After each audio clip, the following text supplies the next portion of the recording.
are listening to a free version of the Majority Report with Sam Steeder.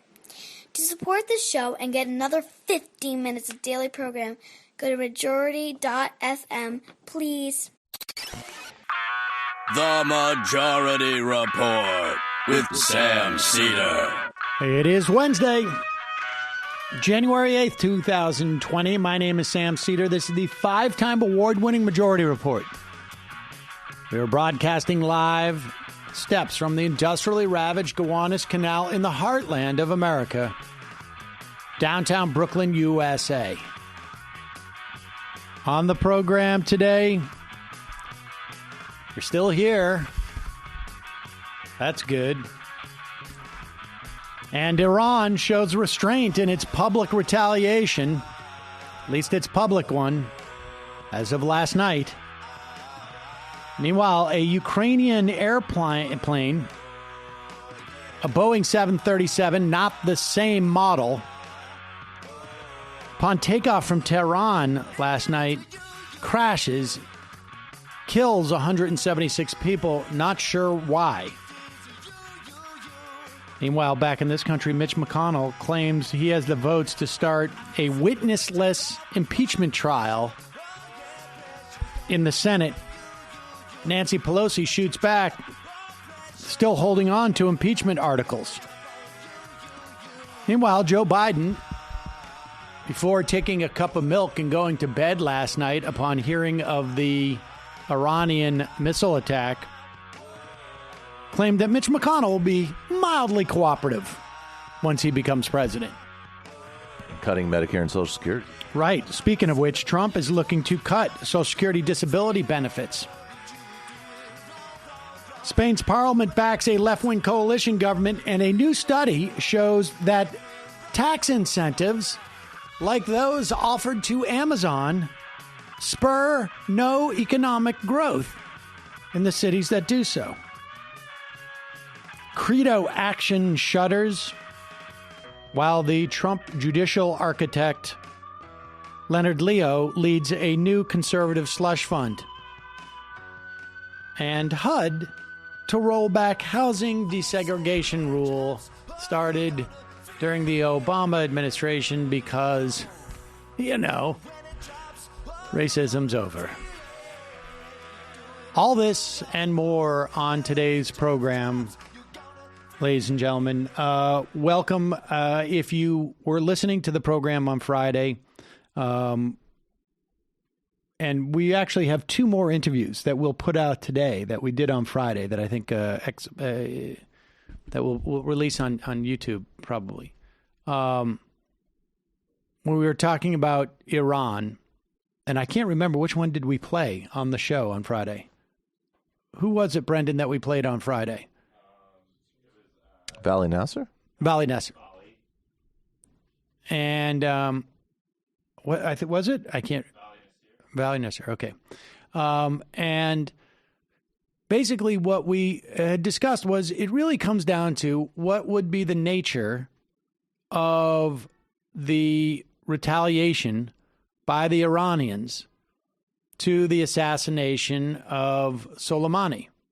And would it be sufficient for the Iranian government in terms of satisfying their constituency, which is the millions of people who were marching, or I should say were participating in the funeral procession for Soleimani, but also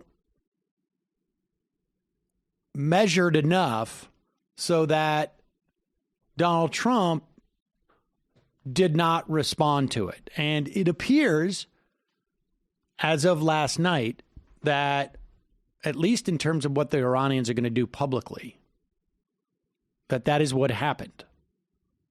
They fired a series of ballistic missiles into 2 different bases that were at least these bases are quite large, that were not manned. They basically fired them into areas that were empty.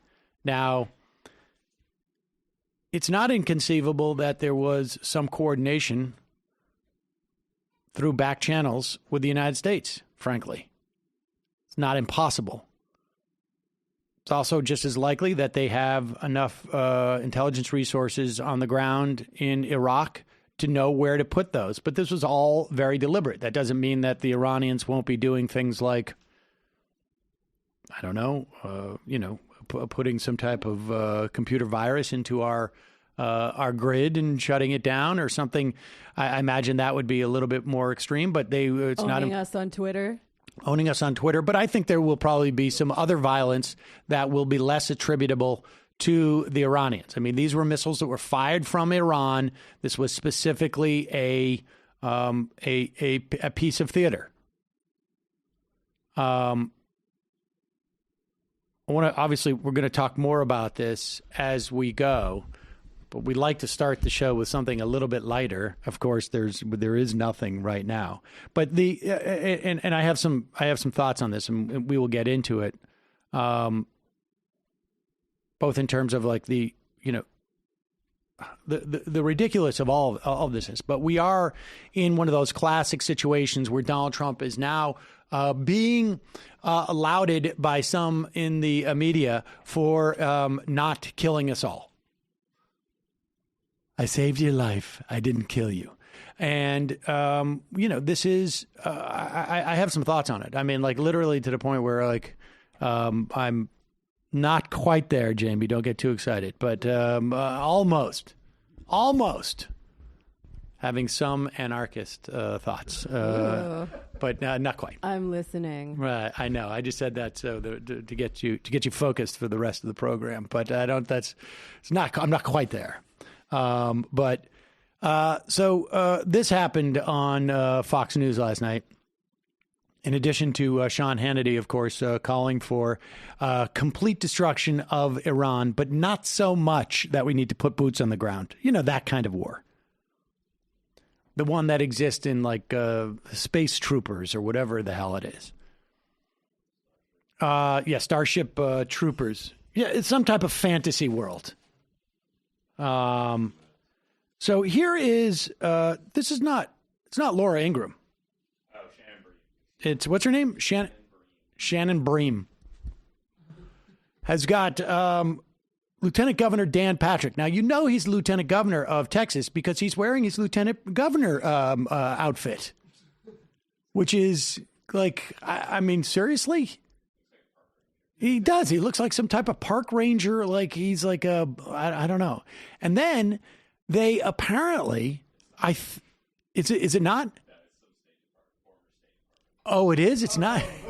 Wow, I was going to say, it looked like they took some guy, it looked like they took Brandon Straka and Uncle Straka. And he passed away, and then they sort of embalmed him and put him next to it. But this guy's just some type of former State Department, I don't know, guy who's just there just to, I don't know, look. Wear a blazer. Yeah, wear a blazer. And so here is Lieutenant Governor Dan Patrck. He's talking about Iran has now apparently tried to infiltrate their Texas state computer system. You know, you recall all the times that he was upset about how many times like Russia did it or anybody else, but this is what he's here for. And the amazing thing is, I mean, look, Donald Trump is nuts. He's nuts. This is what, when you read about like, well, it would have been like to have been a subject of the, in an era where, there was a king with syphilis or something like that. I mean, we are living essentially in that era. And the problem is that our system is just not in any way. And I don't know that any system is designed for it. But all of this, all of it, every bit of it, completely unnecessary. And, I mean, to the point where you start to think that the logic of it is there's just a completely different plane of existence in which this makes sense. But the Lieutenant Governor of Texas has a slightly different take on this. So I want to talk about something really interesting that I heard today that was a shocking number to me, Lieutenant Governor. Your governor, Greg Abbott, they're talking about reports from state agencies of up to 10,000 potential cyber intrusions per minute. Is this something that regularly happens for you all, or is this something that Pause you it think... for 1 second. Now, what they're obviously talking about is some type of like defense, like a denial of service. DDoS attack from a bunch of repeat, like more or less bots. There's not like 10,000 different guys. There's not 10,000 Iranian IT guys going like, go, go, go, go, go, go. But of course, they've got to make. I mean, this is one dude who, is like, I'm on the Texas desk, and I just, I set it up this morning, and then I go over and I head over to Georgia. That's basically it. But cyber intrusions per minute. Is this something that regularly happens for you all, or is this something that you think is in somehow related to what's going on overseas? We were having our domestic terrorism task force quarterly meeting today. And in that meeting, Shannon, it was discussed that in the last 48 hours, that we had seen a tremendous uptick. Now, I will keep classified what we normally get on a minute-per-minute basis from Iran, but we were now able to trace 10,000 scans trying to get into our state systems per minute in the last 48 hours. That's 600,000 per hour, over 16 million per day. And so we are being very watchful for our state, and we're alerting our business community, our oil companies, big corporations. And by the way, for anyone in Texas and anyone in America who wants to learn about what we call cyber hygiene, they can go to dir.texas.gov, dir.texas.gov, to learn some things they can do, because we want to alert everyone to be very prepared, because Iran, obviously, if they're hitting us with 10,000 scans a minute that we know are coming from their country, they may be also attacking us through other proxies from other areas. Then they are serious about trying to get into government and I believe big corporations in this country. Yeah, and we know they've done it before. Shannon, can I say something? Sure.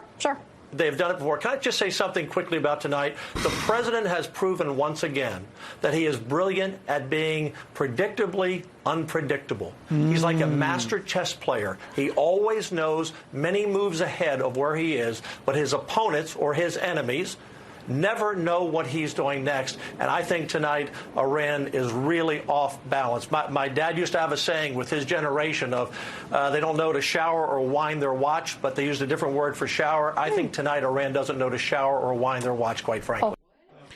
I think they do know how to select targets across MENA and the entirety of South Asia. Well, for the next coming decades, moron. And let's be clear here.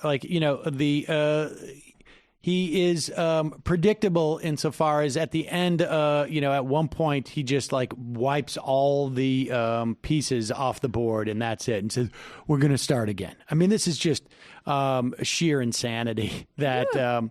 We have just crossed. We've crossed into just sort of the Rubicon has been crossed, ladies and gentlemen. Just to be really put a fine point on it, Richard Nixon had this madman theory, which meant we are going to commit genocide and war crimes in Laos, Vietnam, and Cambodia, and then we will leverage that to have an arms agreement with the Soviet Union, to open China.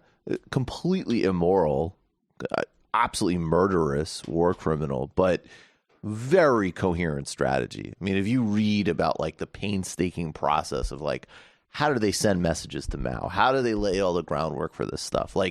There is an analog to what they're claiming he's doing, and it is some of the most both utterly immoral but also very strategic, thinking we've ever seen. But here's the thing. There is no. I want to get to that. Let me do the ads first, and then I want to get to it because I'm going to need a little time for this. But there is an analog, but there is no geopolitical strategy here. Well, that's what I'm saying. They're making a claim that is not based in anything. Richard Nixon didn't go, well, we're going to bomb Laos. Then I'm going to have a press conference.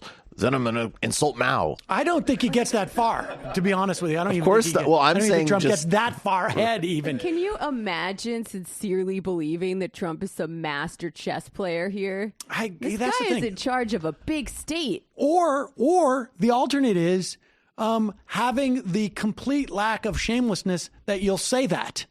Like, I mean, it's one or the other, and they're both, sort of terrifying prospects. Folks, it's 2020. It's time for us all to quit this business and start fresh. And the way I'm going to do that, or at least the way that I'm going to continue to fantasize about it, is I'm going to head over to Capterra.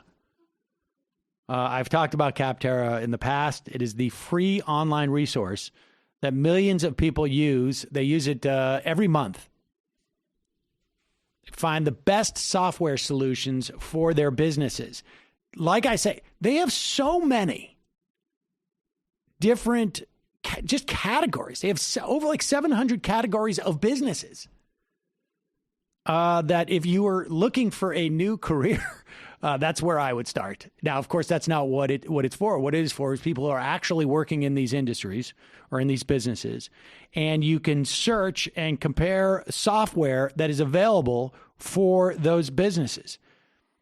And so it helps your business. Capterra helps your business thrive, makes the software buying process and really in discovery process super easy and super effective as possible. It gets you educated as to what the possible downfalls or the upsides of specific softwares are that are relevant for your business, because you have over 1 million reviews from real software users. You can discover everything you need to make an informed decision. Like I say, 700 specific categories of software. You can filter by, features or by pricing or whatever. Compare software side by side. Capterra has all the info and data you need in one place. I'll just sit here and go start it at jail management software. Well, we would get rid of that, right? But janitorial software, Java CMS software, jewelry store management software, job board software. If you want to start your own job board, job costing I could software. See us I don't even know what that doing means. Job store evaluation software. May look into that a little bit. People freaking out around here about that one. Job shop software. I don't even know K through 12 software. If you have a school, Kanban tools. I don't know what that means. I'm looking at that right now. Kanban. It's so there's like Kanban product management. I'm like, I don't even know what this stuff means. But there's people out there who are listening, and I'm looking at how many different software there are for Kanban, and I can't even count. 30, 40. I don't know what. Can someone look up what Kanban means? Like, that's how deep this stuff goes, folks. It's Kanban is a scheduling system for lean manufacturing and just-in-time manufacturing. Boom. There you go. Visit Capterra.com/majority right now for free today to find the tools to make an informed software decision for your business. Capterra.com/majority. Capterra, that's CAPTERRA.com/majority. Capterra.com/majority. Capterra, software selection simplified. Also, if you're like me, you have no time to do anything. But you do realize sometimes you look yourself in the mirror, say, I could use a little self-improvement. Well, Blinkist is for anybody who cares about learning but doesn't have a lot of time. Blinkist takes the key insights from over 3,000 nonfiction bestsellers in over 27 categories, condenses them down into 15-minute blinks. They're text and audio explainers to help you understand more about the core ideas of each book. You use blinks to get to a topic quickly, find new topics to grow from, figure out which books you want to spend more time with, listen on the go, listen on your commute, listen while you're at the gym, or even download to listen offline. Blinkist is fantastic. We're talking about changing careers for me personally, the ones that I'm looking at now, they have a couple of bestsellers. I've talked in the past about, my Tim Ferriss obsession and that 80-20 stuff and the 4-hour work week and that stuff. I've learned a lot from that, actually. But I'm frankly not going to spend a lot of time doing it. That's One of the things I learned with the 80-20 thing. I'm not going to spend 80% of my time learning 20% of my material. I'll do the opposite. I'll spend 20% of my time learning 80% of what I need to. Boom. Math. And here, there's a couple that I'm eyeing, and I may just end up listening tomorrow on my walk to work. I could listen to two if I wanted to. One is, The Courage to be Disliked by Ichiro Kishimi. I would, maybe another one could be prioritized. I might want to prioritize. It might be, I may get back to How to Win Friends and Influence People. There you go. But right now, I'm thinking also Everything is Effed. A book about hope is up there, or Sapiens, A Brief History of Humankind. They have history books. They have all sorts of nonfiction. They have some how-tos. And right now, Blinkist has a special offer for just our audience. Go to Blinkist.com/Majority Report. Start your 7-day free trial. And if you decide after 7 days, which I imagine you might, then probably will, you'll get 25% off a Blinkist premium membership. That's Blinkist, spelled Blinkist, Blinkist.com/Majority Report to get 25% off and a 7-day free trial. Blinkist.com/Majority Report. Check it out, folks. Improve yourself and do so quickly. All right, let's get into this. First, I just want to start with just sort of the basis of this. I've had half a dozen people I know, friends, I guess you refer to them as, who have contacted me with the exact same question. They're mostly friends, but there are people who are like sort of more acquaintances, because I get, in situations like this, I hear from a lot of people. What are you telling your kids? Because my daughter on Friday texted me during the show, "Are we going into World War III?" And I thought, all right, this is my daughter. She's a little bit anxious. And apparently, like, all the kids are freaking out. All the kids. Some kids who are like 7, some kids who are 6, some kids who are 14. And I saw this thing. And so, I immediately, I search it to see, like, is there any psychiatrists or psychologists who are putting out stuff? And there's some, and it's sort of generic, but there was one in Time magazine, How to Talk to Your Kids About the Situation with Iran. And frankly, I didn't find it terribly helpful. And then I found it really despicable in some respects. And I don't know who wrote this. I don't have it at the top of my page now, so I don't care. Who cares? Why don't the U.S. and Iran get along? The U.S. and Iran have a difficult relationship. It's been this way for many years. Now, for anybody who knows a respectable amount of history, like, let's say, someone who's a journalist who's writing in a magazine about the topic of why don't the U.S. and Iran get along, you would know that really you would start this probably in the early 50s. When it's possible you could go before then, but I think, like, in terms of the modern era, when the CIA basically orchestrated a coup to get rid of Mogaddesh, who was the Iranian president, prime minister, and was a little bit too socialistic-y for the United States. They were a little worried about his oil. And so they engaged in a coup, got rid of him, replaced him with the Shah, who turned out to be rather dictatorial and oppressive, and a king.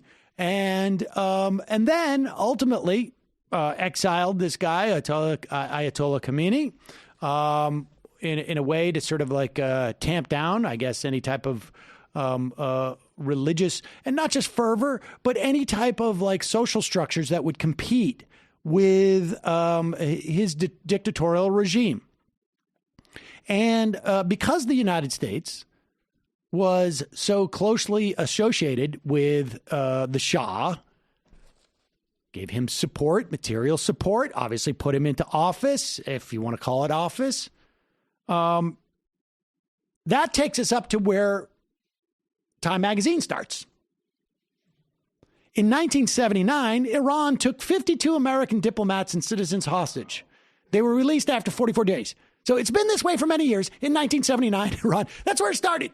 Just like, wow, that's weird of Iran. Why would they do that? Not cool, guys. Not cool. Just Bad luck. randomly do this? Totally unprovoked. Okay. So we've established we cannot tell our kids, look, and you know, listen, I'm going to try and be as sort of gentle about this as possible. Back in the old days, you know, put aside for a moment Venezuela and, you know, and, you know, what's going on in Bolivia and et cetera, et cetera. Back in the old days, we would interfere with other countries' governments. And what we did was wrong. And then it took, you know, 25 years to metastasize. And they ended up, there was a revolution there.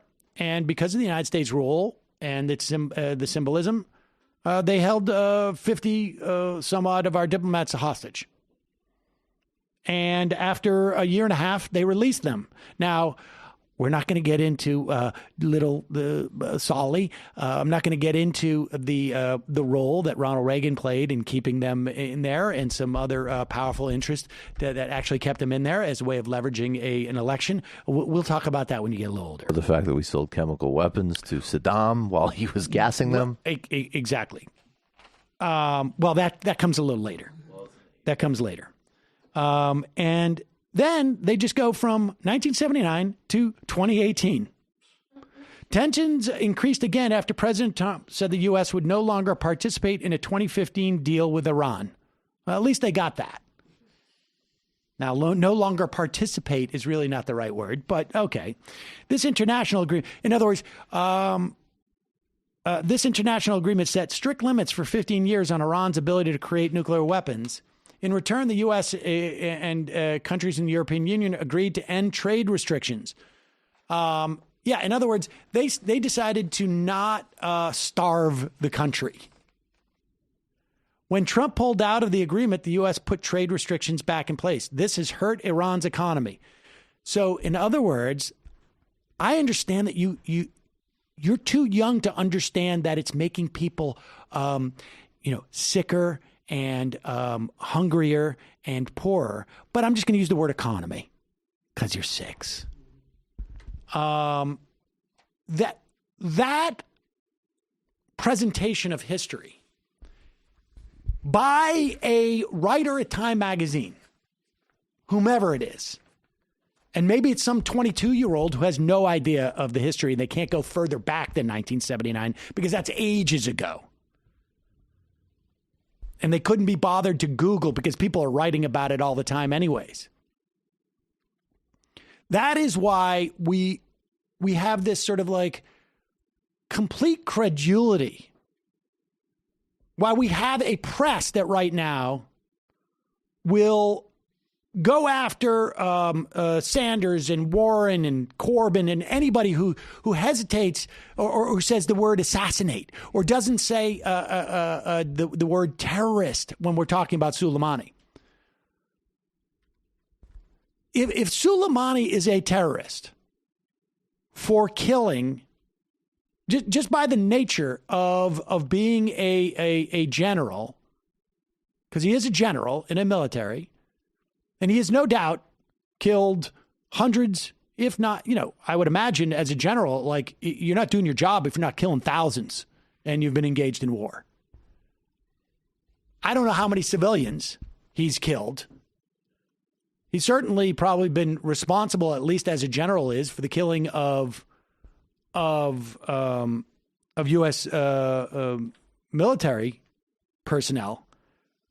But there was a piece in the Times reminding people of what happened in 1988 when the Navy warship, the Vincennes, was chasing after an Iranian warship and went into Iranian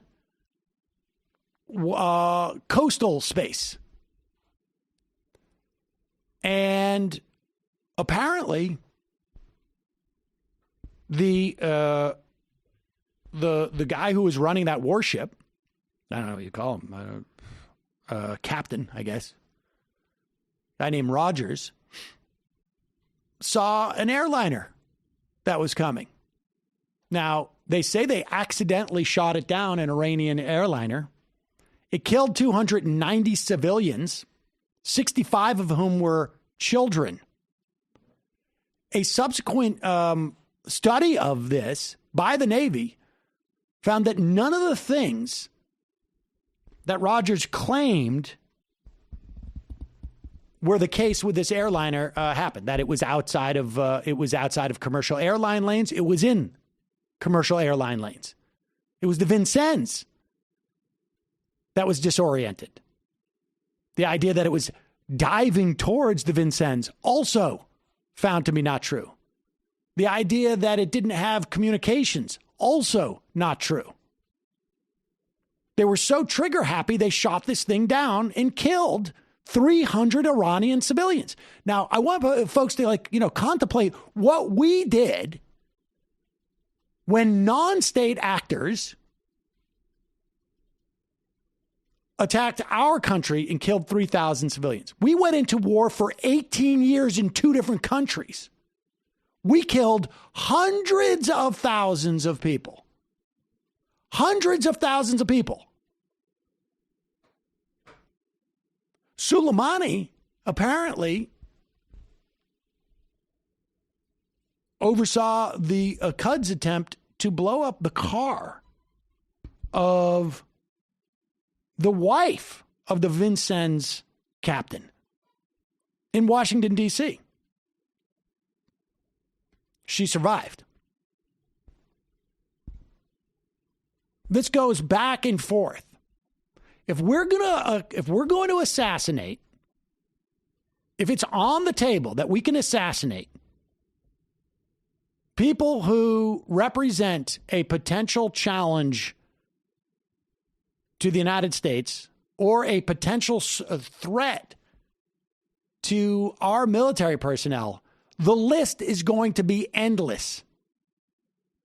And if we can do that, then other countries can do that. And that endless list will include a lot of our top officials, too. This is why it's not done. This is why we don't go around and assassinate leaders anymore. At least not publicly. At least not in such a way that we're bragging about it. Because it's incredibly destabilizing. And to do so with absolutely no reason. And why do I say we have no reason? Because we have heard not a reason from our government, but like multiple ones that are inconsistent with each other. Let's start with reason number one that we did this, given to us by Mike Pompeo this Sunday. And when I say this, I mean assassinate Soleimani. Look, Soleimani is a piece of crap. Just like in the same way that every military person is a piece of crap. Yeah, and I want to flip that just really quickly. You could either say that's completely fair and valid, or you could just say, like, and maybe we'll play it later, what General McChrystal said, which we played last night, which I think he's a patriot. I think he has his own, patriotism, and he's fighting for his country. Of course, just like General I am. McChrystal said it. Well, exactly. Because he has the self-awareness to recognize that they're the same thing. Yes. They're and if we're going to have all this melodrama, we either need to decide that this is collectively wrong across the board or not have the melodrama. Right. Is this McChrystal here? The political here's McChrystal saying that. This is important. I don't think we should view him as an evil person. I think we should view him just like I believe in my country. I think Qasem Soleimani believes in his country. Just as I would propagate, the aims of mine, he would do his. Yeah, all right, so there's the bottom line. Now, of course, McChrystal's going to say this because McChrystal doesn't want to be held to the same standard where he could be assassinated either. Right? I mean, that's why McChrystal wants to be able to go on to the board of whatever,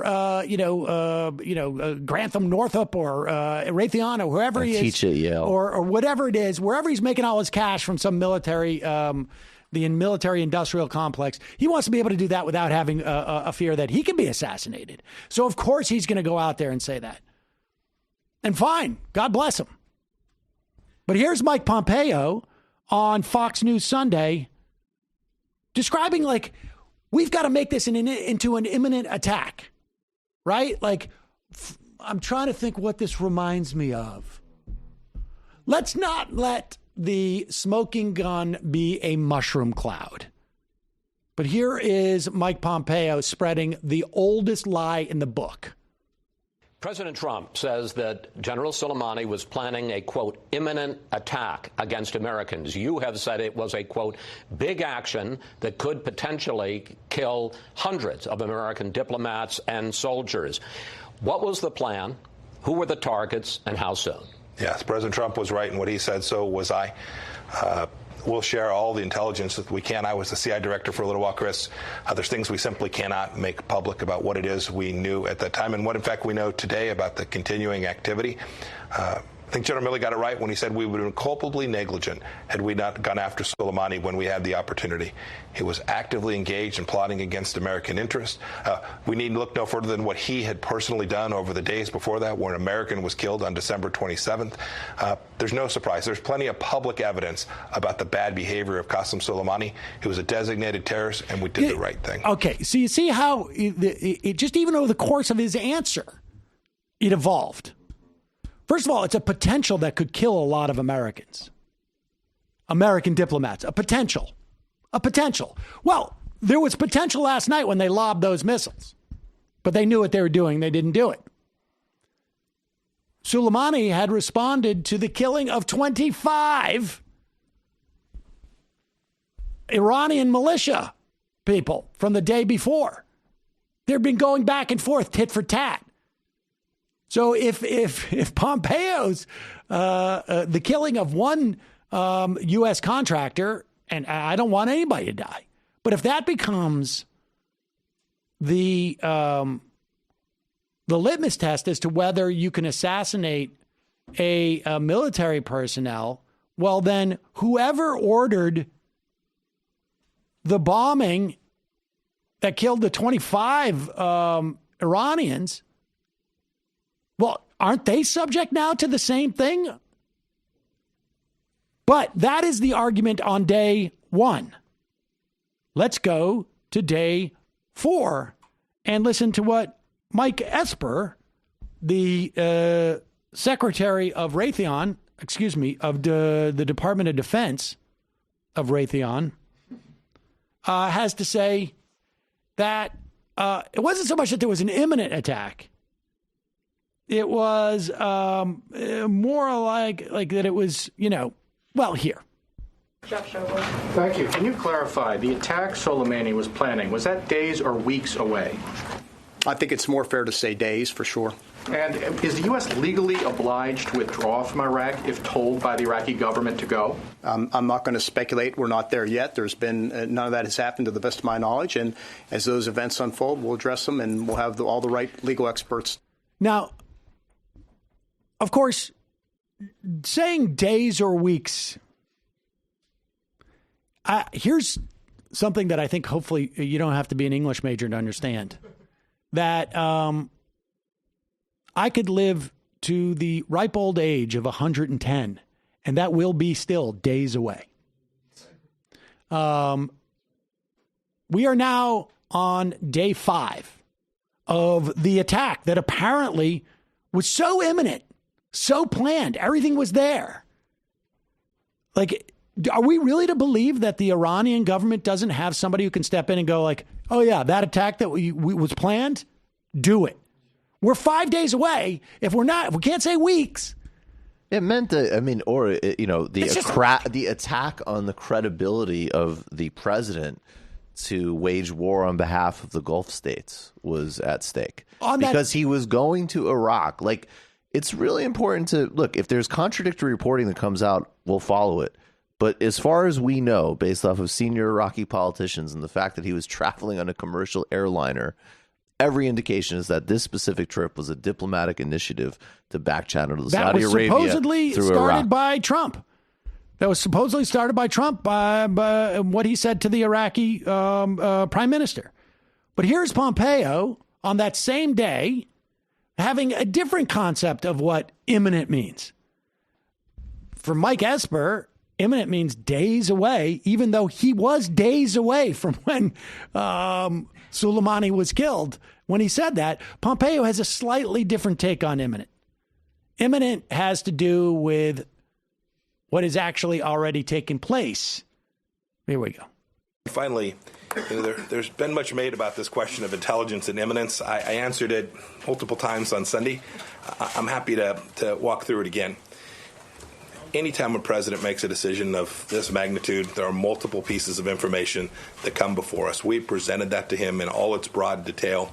We gave him all the best information that came not only from the intelligence community, but for those of us who have teams in the field. We evaluated the relevant risks and the opportunity that we thought might present itself at some point.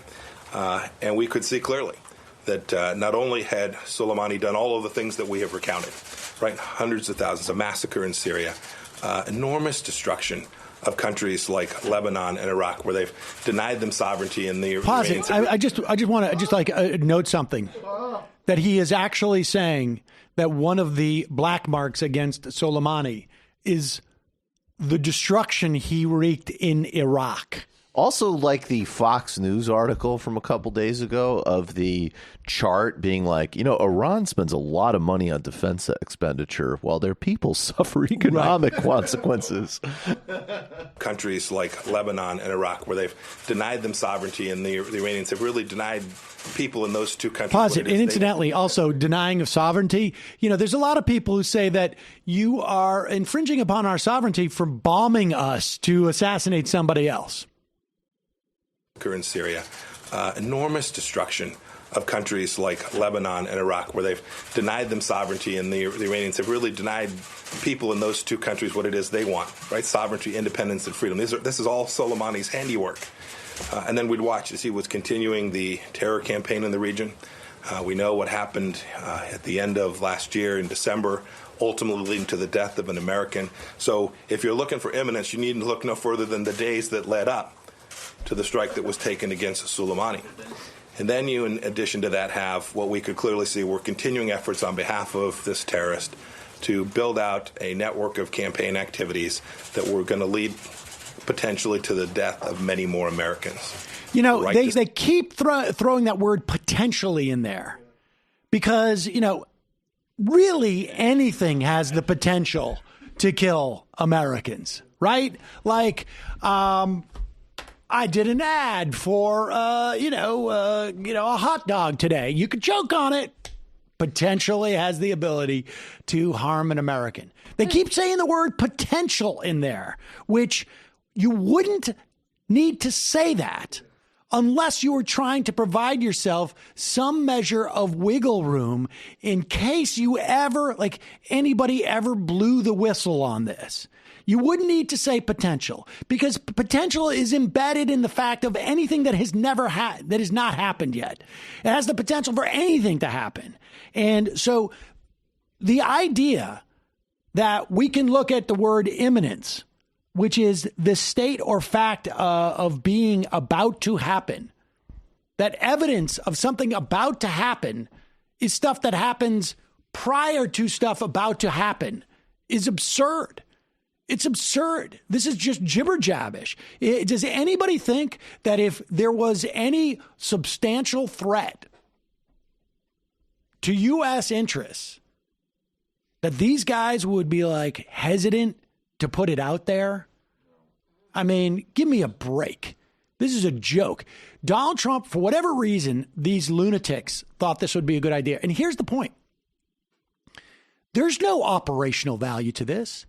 There's no one who's out there making the case that in any way this is going to save lives. There's no one out there saying that, now that Soleimani is no longer general, there's no more generals in the Iranian army. Now that Soleimani is not the general, there's no more coordination of militias, franchisees. No one's even bothering to make that case. No one's even bothering to make the dumb argument that Americans are safer today. Well, it's absurd. It's absurd. It's an absurd argument to make. No one's even bothering trying to do it. They're just saying this. We brought this guy to justice. This guy who we hadn't even mentioned, for years that the vast majority of Americans had no idea about. This guy who was a military general. And, you know, everybody knows that this is a function of deteriorating relationship with Iran that has been completely orchestrated and completely unnecessary. And even the fact that Iran could exercise some measure of discretion. Now, obviously, they don't want to get into a war with us because while it will be a horror show for us, it will be a greater horror show for them. That's just the reality of it. And, you know, the idea that, like, you know, there are people in the administration go, like, we finally got rid of Soleimani. It doesn't matter. It's not going to change the trajectory of history one iota. The idea that both countries, and I don't even mean the countries, I mean like the people. The idea that there are people in this country whose kids are texting them from school or coming home from school at 6 years old and say, we're going to have World War III. The idea that the amount of just sort of like anxiety that the people of this country, the people of Iran, the people of Iraq, who have suffered just relentlessly. They're the ones who died last night, incidentally. No, as far as I know, no one died. I think Iraqi civilians have died. According to the reports today, no one died. But the general notion that people need to live under this amount of anxiety, and frankly, it benefits both governments, right? I mean, it benefits the supreme leader, because now everybody's rallying around what was, you know, sort of reform movements and protests that were taking place in Iran are now, of course, you know, quashed and co-opted and subsumed because of a nationalism and a patriotism that happens when you get attacked. Yeah, and it helped Donald Trump because Donald Trump is facing impeachment, and he thinks that it somehow makes him more masculine, or it achieves, you know, whatever sort of slight of Obama he wanted to, or whatnot. It is all done at the expense of people. And this was my point about, you know, sort of like, you know, feeling somewhat anarchist sympathetic today. When you see the people in power who get value out of just putting us through this crap, both sets of leadership see value in putting us through this crap, this worthless, insane, never mind we want to talk about potential for killing American servicemen. Every action that Donald Trump and that Mike Pompeo put us through has the potential to kill American personnel and Iraqi personnel and Iranian personnel and people. It all has the potential for that. Potential for mass killings. So if that is the measure, then that guy should be subject to a legitimate assassination.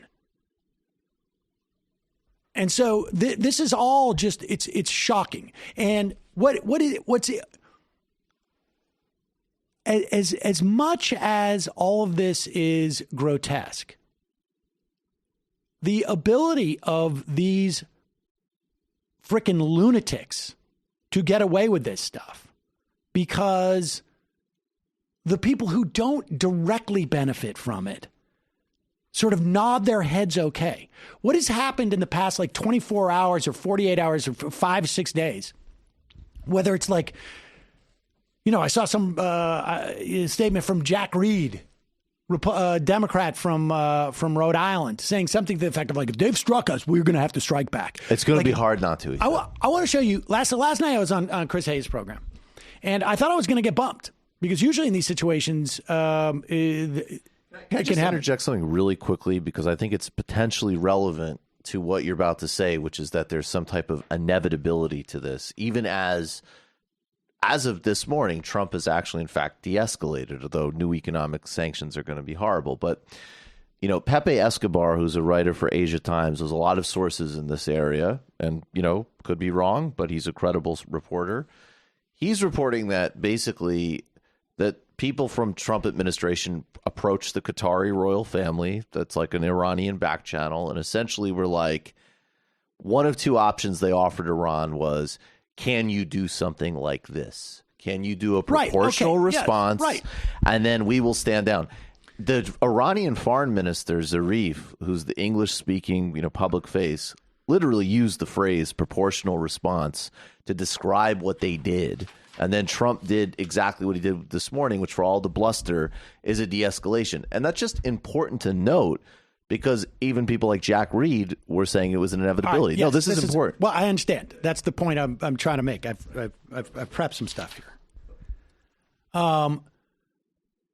So the idea that we are that there is some type of notion of inevitability, that this is all set in stone, right? So last night I go to Hayes and I'm waiting to go on, and this guy who we last heard of when he was out there, making millions of dollars off of Howard Schultz. In his brief barista essentially coming on MSNBC to tell us that this is set in stone. This is the point. We don't know if there's any casualties. The missiles have been launched onto U.S. military bases in Iraq, a country that we illegally invaded and occupied for over a decade. The missiles are launched. He doesn't know if there's anybody been killed, but let's assume that there are been 10 U.S. casualties, 5 U.S. casualties, 5 Iraqi casualties. Let's just assume, for the sake of argument, the idea that this is all about physics. There's no decision-making involved in this. Think about the implications throughout this entire thing as this guy's saying this. Then devastating consequences. Joining me now is Steve Schmidt, Republican strategist and MSNBC contributor, and I just feel like we did not need to be at this point. The genie is certainly out of the bottle now. Pause watching it. This when the genie is out of the bottle. It's impossible to put the genie back into the bottle. It does not stop. The genie is out of the bottle. This is just physics now. Somebody took a bowling ball, rolled it down a hill. Strategist and MSNBC contributor, and I just feel like we did not need to be at this point. The genie is certainly out of the bottle now. Watching this, when you think about history and you think about momentous events, and we look back, for example, a year in Vietnam, did that occur in 65 or 66? And the memory doesn't quite get there, but history unfolds in real time. Going forward, action by action, event by event, day by day. And we're at the early stages of a hot war. It is Do you understand this guy's vision of how things work? That history unfolds. It's completely in the passive voice. No one's making a decision here. This is inevitable. Time marches on. This is not time. At every single step of this way, someone is making a decision. And these are not decisions that are simply made like in a panic. These are calculated decisions to bring results. And as far as this guy would have it, it is completely out of our hands. It's out of our hands as citizens. It's out of our hands as, people who have access to millions of people that they're talking to. It's out of our hands as a general, or out of our hands as the Secretary of Defense or the president. It's out of our hands. And this is the way, remember, these are the guys who came out of the whole thing of like, you're in part of the reality-based community. We create our own reality. We put facts on the ground that cause other things to happen because we know that we can steamroll the will of other human beings, so much so that we can pretend that we're not even doing that it's physics that is doing that is history doing it, that it's time doing it. There's no decisions that are going on in this guy's mind. going forward, action by action, event by event, day by day. And we're at the early stages of a hot war. It is a monumental moment that the Iranian military has launched a ballistic missile attack against U.S. military personnel on Iraqi bases in Iraq. It is almost certain that there will be a response from the United States. I think the analysis that from the Iranian perspective, the symbolism of the attack, the importance of this attack for Iran's domestic political situation is the same here. Donald Trump simply politically is not in a position to not be able to escalate from here. Pause it. So, here's the amazing thing about it. In addition to his whole assessment of how history unfolds, the idea that there's no agency amongst human beings, he's also completely wrong. I mean, he's just like, even on his own terms, he's wrong. But that's not the point. The point that this guy had no idea what he was talking about and was willing to talk about it in this way is not the point. The point is that the vision, the analytical framework, and it's not just him. This is all across your TV and all across the the press and all across the foreign policy establishment. This is the way it works. Can't in any way stop this. There is no alternative. There is no alternative. It's just you drop a bowling ball from the top of a hill, it rolls down. And that's it. That's how they manufacture consent for this stuff. To be fair, Hayes pushed back on this. Let's just let it roll out a little bit, because I think he was a little bit taken aback from this. And then we'll go. Donald Trump simply politically is not in a position to not be able to escalate from here. So we're at a... First of all, that's also... Stop it again. That's also stupid. Because Donald Trump, from a political standpoint, realizes that if he goes into a war, he's effed. He's effed. There are other people in the White House who want a war. But if Donald Trump gets us into a war with Iran, based upon what everybody who is sentient knows, that either started the day he said, okay, assassinate Soleimani, or the day he said, let's pull out of this deal with Iran. If anybody thinks that it was going to go down and the inciting factor was that Iran landed some missiles on two bases in a country that we shouldn't have been in the first place, and a dozen military personnel died. Are you serious? That's going to be the monarch? No, that's not what people are going to remember. To not be able to escalate from here. So we're at a very dangerous moment now. Although I don't want to take away the agency here, because, I mean, one of the things that I think we've learned over 19 years, the longest period of war in the Republic's history, absolutely. 19 years, we still, Mark Esper today talked about finishing wars, where we don't want to start when we're finishing one. We're still in Afghanistan right now, of course. Yes. I had a flashback as I watched these news reports to coming home from a basketball game in 6th grade and to watch missiles over Iraq in 1991, when I was 12 years old. So 30 years. Exact same thought for me. 30 years of missiles into that country, 30 years of that each individual discrete action, at some point someone has to stop and make a decision to not. And the attack on Soleimani was retribution for the embassy storming. That was retribution for the airstrike that killed 25 Shia militia members, which was retribution for a rocket attack that killed one American contractor. That there has to be a decision by the U.S. as a democratic society, not just the president, not just the person watching cable news and thinking about saving face, about whether we are going to enter into a hot war with Iran. We've entered into a hot war with Iran. American personnel are under attack by Iranian ballistic missiles right now, as we speak. This has been wrought by the judgment of a president who was very clear over the course of the campaign that he knows more than all of the generals. We have seen the diplomatic corps of the United States utterly gutted over the last 3 years. We have policy made by tweet, by watching Fox and Friends. There is no indication except in Pause it. I would also add that if you want to talk about this is a decision that's wrought, it's also wrought by commentary just like this. By the people who are ostensibly opposed to this. The idea that there's absolutely nothing we can do about it. It's done. It's baked into the cake. It exists. It's absurd. It's incredibly dangerous. And I will say this, like, you know, I did come on. I want to just play this one clip because right before I came on, I saw Joe Biden tweet out.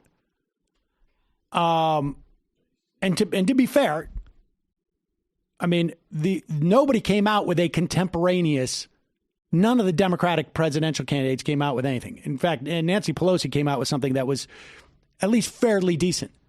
But Joe Biden, who is, you know, running on his calm and steady, like I can respond to a crisis, tweets out, me and my wife are going to bed. Well, we'll talk about this in the morning. I don't think he said, well, I'm going to bed.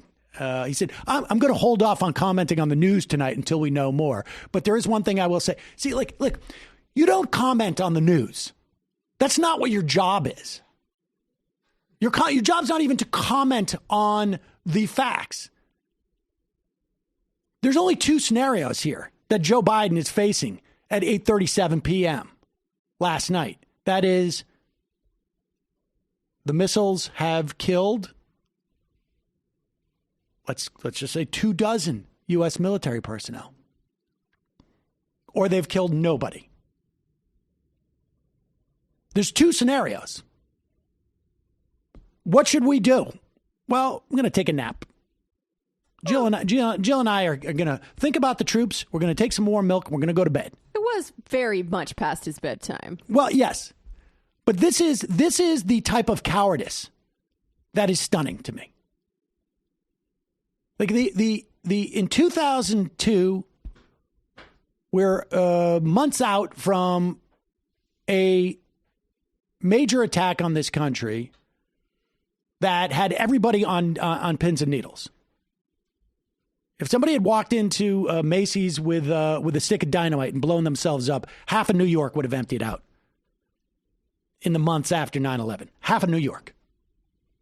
If you go upstate, you go out to Long Island, they would call new people 9/11ers. People had moved out of the city. And the Democratic politicians were like deer in the headlights, and everybody else was too. But now we're 20 years out from that.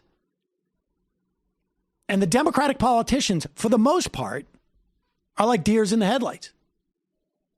But the American public is not there. I mean, it's stunning to me. Here, just play this. This is the only thing I had to say for the most part on MSNBC last night. It's just crazy to me to view what's happening right now as this thing that's just happening out there in the world. Like we live in a democratic society precisely so that we can exert some control, and that's part of constitutional design. I mean, by design, the founders, it's constitutional design that there is some democratic control. Right. I mean, the idea that regardless of what we have in terms of casualties, that we must respond is absurd. We have agency. People are going to call for de-escalation. They're either going to call for it now, tonight, or they're going to do it 18 years from now, after what we've been in Iraq. And so the bottom line is every single Democratic presidential candidate should tonight come out and say no war with Iran. Every single member of the Democratic caucus in the House and the Senate should be backing the bills by Tim Kaine and by Sanders and Khanna in the House and stopping funding and stopping the legal auspices for this war. In some ways, it's still. And there it is. I mean, it's terrifying that they did not. It's terrifying that they did not. That they're just going to let the president decide, I'm going to continue to provoke a war until enough of the commentariat say it's inevitable. That's just effed up. I mean, how did you not jump over the table and strangle that Schmidt guy? He's such a slime ball. I was outside of the studio pacing and texting people just to sort of make sure that my people associated with the show, to make sure that they understood my feelings. We kept trying to explain to Sam that we didn't control the booking. It was really weird. Like, Sam, calm down. We hope you get on. No, it was also. I will just say, not this show. Yeah, I was texting people associated with the show that was in process. I have Steve Schmidt worked really hard on that final project. I don't do a very good job of not communicating my dissatisfaction in those moments, particularly with the barista. As soon as he came out, I just he saw the back of my head. And look, here's the bottom line. This is why the Never Trumpers. Now look, MSNBC made a pivot 3 or 4 years ago where they started to hire Republicans. They hired Megyn Kelly. They hired Hugh Hewitt. They hired Greta Van Susteren. I don't know if people, for some reason, this is like gone down the memory hole. This was all public. There are plenty of news reports and on what the intention was. And there are still, and they got rid of a lot of their contributors who were anything but former Republicans. This is before Russiagate or whatever you want to call it. This happened prior to that. And then it was just a natural progression to hiring contributors who were, former prosecutors and whatnot, in anticipating, these investigations of the president, which were obvious, right? Like, when the president fires the FBI head and says, like, I got rid of him because he was investigating me. Yeah, there's a good reason to believe that a media outlet that you're going to want to probably bring in some prosecutors. I wouldn't necessarily have brought in the national security people, whatnot. I don't know if I would even bring in those prosecutors. That's not the point. The point is the embracing, just because they show up on MSNBC, of Never Trumpers, Republicans who were just in the wrong, it's like one industry and just multiple businesses within an industry. Pepsi, Coke. Coke got the contract. They're in the cafeteria.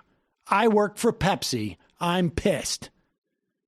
That doesn't mean if you're someone who doesn't want sugar in your drinks that you should embrace Pepsi because they don't like Coke. So the David Frums, the barista like this guy, here's Jennifer Rubin. And I think she's probably the best of them, frankly. She's probably the best of them. And still, you get her tweeting out last night, it could be worse. Bolton could still be at the National Security Council. But back in December of 2016, she was calling for someone, if not Bolton himself, someone very much like him, to be the ideal number 2 at State Department. Yikes. Back in 2011, she was saying, get John Bolton to run for president. Double yikes. Scroll down. Back in 2014, John Bolton's successor, reflection and accelerator of a more hawkish GOP, and hopefully a smarter one. Everybody knew who John Bolton was in 2016, in 2014, in 2011. He was so much of a lunatic that when George W. Bush nominated him to be the ambassador to the UN back in 2004, I think it was 2004, maybe it was 2005, that a Republican Senate, a Republican-controlled Senate, would not approve his nomination. He had to be installed with a with a temporary, a recess appointment. So everybody knew. Everybody knew who John Bolton was. Now, I don't know if Jennifer Rubin just somehow saw the light sometime between 2017 and 2019 about John Bolton, or if it just became, and it's possible. It's possible she did. But I'm sorry. Like, at what point? I remember the day that John Bolton's name came up. I was at MSNBC that day. And they had somebody on to say, like, he's normal Republican establishment State Department. They did. And I got on my phone again and got in there and said, no, he's a lunatic. The bottom line is, you promote David Frum because he says Donald Trump is an a-hole, and then all of a sudden we're looking at attacking Iran, and now you have built this guy up as some type of voice of reason. And it's inevitable. We have to strike back. It's a disaster. It's a disaster.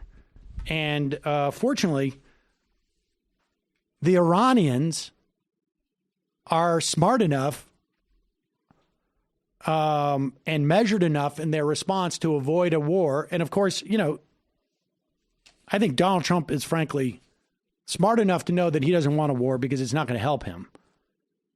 But the idea of putting us all through this type of anxiety, it's just a way that they maintain power.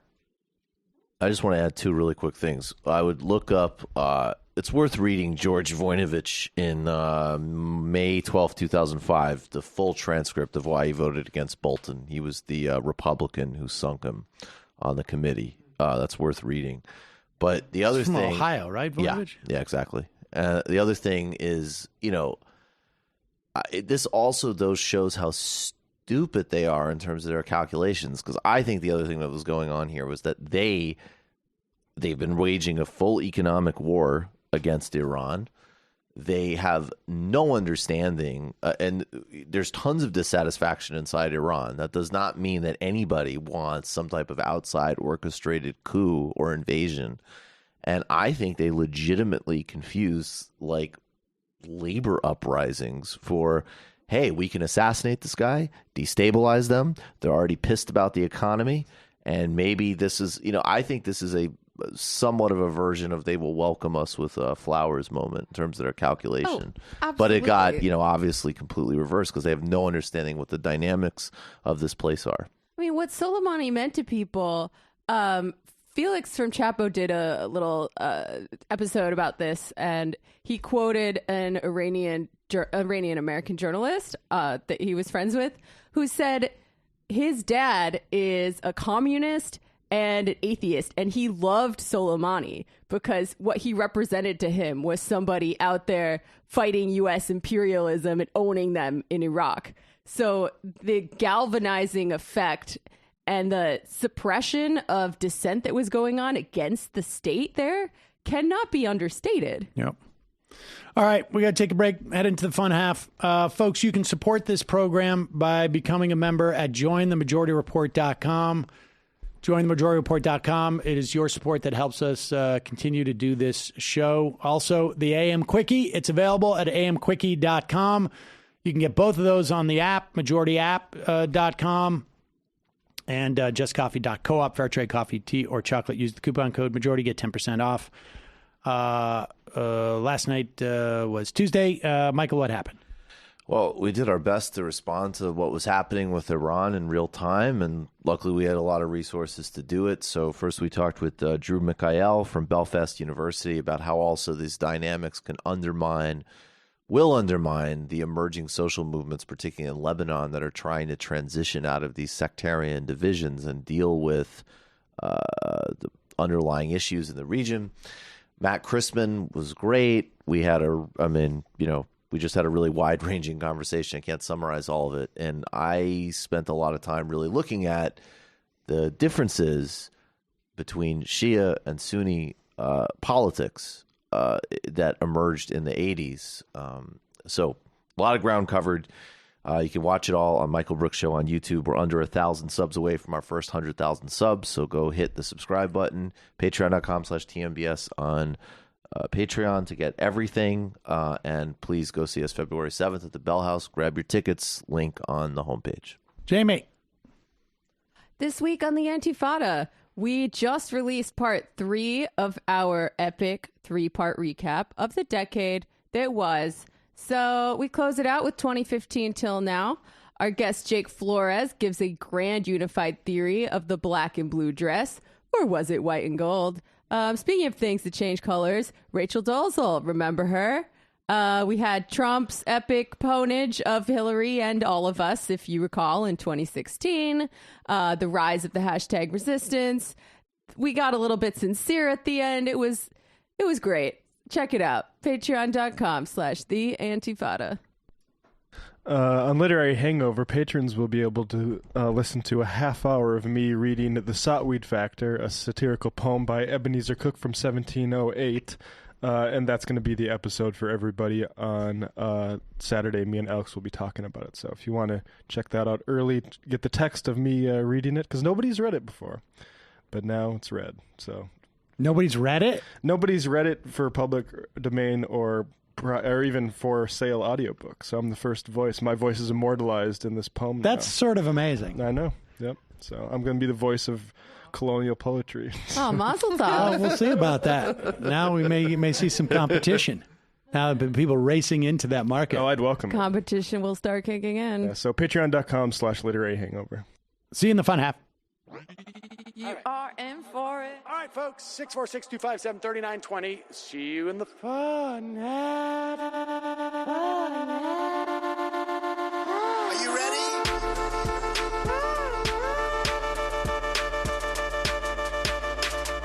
Who sent us this? Alpha males are back. Boys back. And the alpha males are back. Just as delicious as you can imagine. The alpha males are back. Boys back. And the alpha males are back. Just want to degrade the white man. Alpha males are back. I take all of it in my throat. Alpha males are back. Almost says what? The alpha males are back. You are a madman. And the alpha males are back. I am a total cunt. Can we bring back DJ Dannerky's song, please? Yeah, or a couple of them. Just put them in rotation. DJ Dannerky. Well, the problem with those is they're like 45 seconds long, so I don't know if they're enough of a break for people. That's fucking nonsense. Hey, folks, reminder. I do not have Parkinson's. And the alpha males are... Psych. Fuck them. Fuck them. Almost says what?